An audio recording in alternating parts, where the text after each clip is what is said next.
Assalamualaikum warahmatullahi wabarakatuh. Alhamdulillahi rabbil alamin. Wassalatu wassalamu ala rasulillahil karim wa ala alihi wa sahbihi ajma'in wa ba'd. Saudara-saudariku dimanapun Anda berada, semoga Allah subhanahu wa ta'ala memuliakan, menyehatkan, melindungi kita sampai dengan detik ini kita dapat bersua. Dan lebih dari itu, semoga Allah subhanahu wa ta'ala senantiasa memberikan taufik, panduan untuk menjalani kehidupan di dunia ini agar mendapatkan rahmat Allah subhanahu wa ta'ala yang bisa kita bawa pulang menghadap Allah pada hari kiamat kelak insyaallah. Teman-teman, malam ini di tanggal 26 Oktober 2023 Masehi, edisi spesial yang biasanya kita membahas Aqsa dengan cukup panjang. Kali ini kita ingin berbagi pesan yang sangat singkat, yang dalam singkat ini kita ingin mengingatkan baik kepada diri saya pribadi dan kepada kita semua tentang satu bagian dari ayat Al-Quran yang kiranya penting kita renungi, yaitu Quran surah ke-81 At-Takwir di ayat ke-26, saat Allah subhanahu wa ta'ala berfirman, "Fa'aina tadhhabun?" Maka engkau itu sesungguhnya mau kemana? Ayat yang singkat tapi begitu padat dan sangat mendalam, memberikan satu kesan yang cukup menusuk ke dalam jiwa setiap manusia. Pertanyaan yang datang langsung dari pencipta kita, sesungguhnya engkau mau kemana? Allah sudah menjelaskan mengapa kita diciptakan.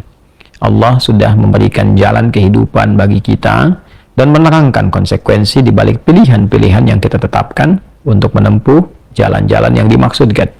Bila benar, resikonya seperti ini. Bila salah, konsekuensinya demikian.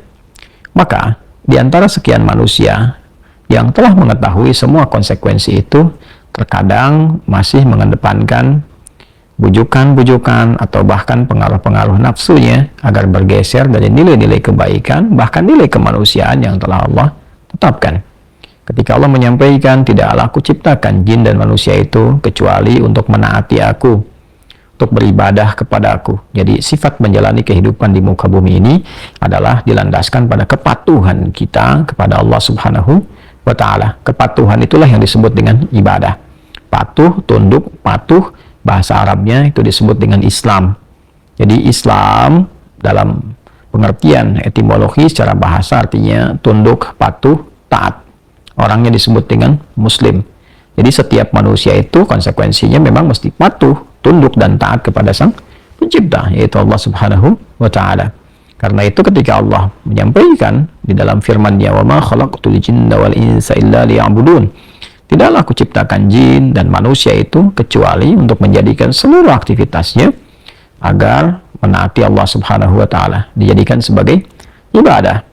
Jadi kita dari bangun tidur sampai tidur itu sejatinya adalah memetakan kurikulum untuk menaati Allah dalam bingkai ibadah, dilatih dalam bentuk ritual. Ritual itu untuk mengaktifkan titik spiritual kita, titik roh kita. Segala yang terkait dengan roh disebut rohani. Jadi dalam diri kita ini ada spiritnya, ada rohnya.